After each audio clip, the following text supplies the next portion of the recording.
Booksmith. Hi. With us tonight are Christopher Moore, author of many novels, including Lamb, Fool, and Blood-Sucking Fiends, and Ian Corson, screenwriter and director, whose credits include Bloodline, Starting Five, and the Discovery Channel's Monster Garage. Together, they've written a graphic novel, Griff, recently published by William Morrow, just released last week, I believe. Right. Gentlemen, welcome. Okay.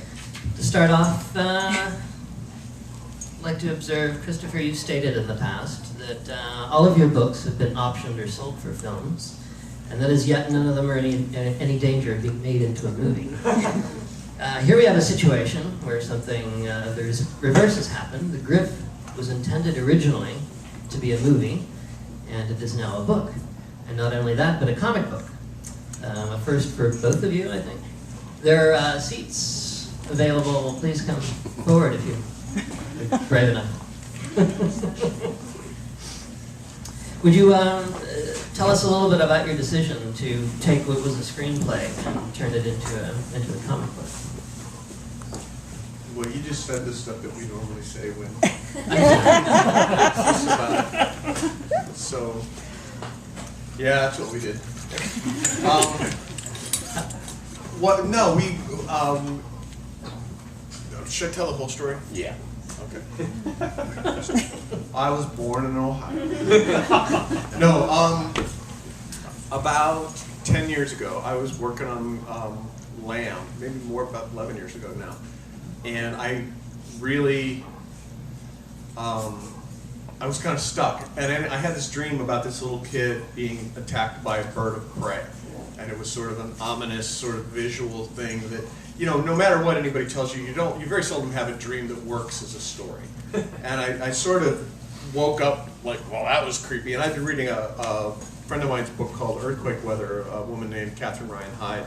And it had a scene by a guy who had post-traumatic stress syndrome who had a bird of prey. Anyway, thing was, I started thinking about a story with creatures swooping you off the planet, you know, in the dark and whatnot, and came up with the idea for having, you know, how would you get these creatures, to, you know, to do that, to, you know, and I talked to Ian about it. Ian was writing movies at the time, and we sort of just tabled it, and a couple of, I don't know, I think like a couple of years went by, and Ian had a break, and he said, "Do you want to work? You know, do you want to do the Griff for a movie?" And I go, "Well, nobody will ever buy that movie," and he goes, "Yeah, I know," and I go, "So let's write like a $200 million movie. I mean, no one's going to make it. Let's spend some money."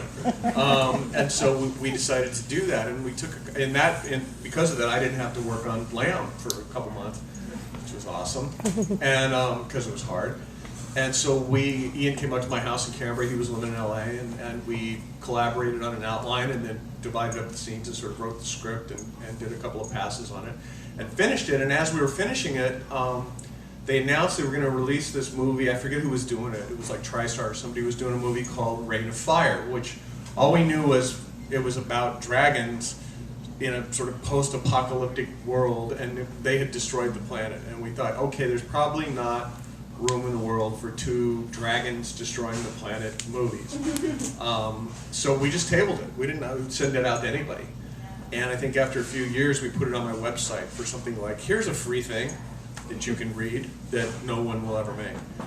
And fast forward to like 2 years ago, I started getting calls from Marvel and DC and so forth to do graphic novels.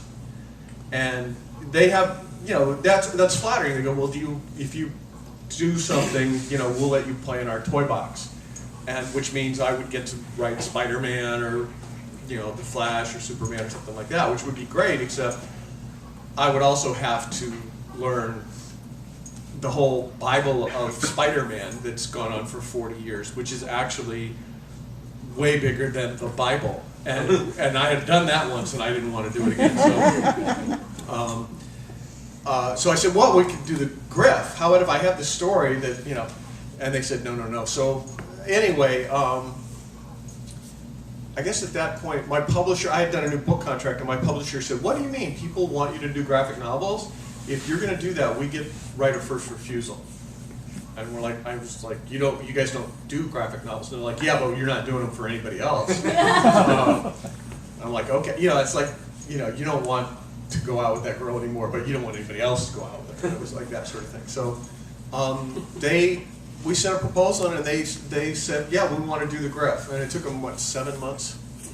From the time that they said, yeah, we're really interested, to the time where they actually said, yeah, we want you to do it. And that's how it happened, is they put together a production guy, what is they call a packager, a comic packager, and we proceeded to adapt the script from a movie script to a comic script. How close was the original screenplay to it actually came out as the comic? Was there much in the way of change? Well, we had to learn how to write a whole new format. That was a trick, because comic book scripts are completely different than movie scripts. And really what you do in a comic book script or graphic novel script is you direct on the page. So nothing is left to chance. You are very explicit with your instructions for the artist, and you describe panel by panel what the viewer is going to see. So, or the reader, I guess, in this case. So you describe, over the shoulder of Steve looking down, and you get very, very specific directing, and it really reminded me of directing movies. Yeah, I was going to say, it storyboards. sounds very similar to writing a screenplay. Yeah. Except you're not supposed to do that. Yeah, exactly. In the screenplay, you would not do that, because they kick your ass to the curb. Because they hired a director, like Michael Mann. He's good at his job, and he doesn't really care what the screenwriter has to say about where the camera should go. That's his responsibility.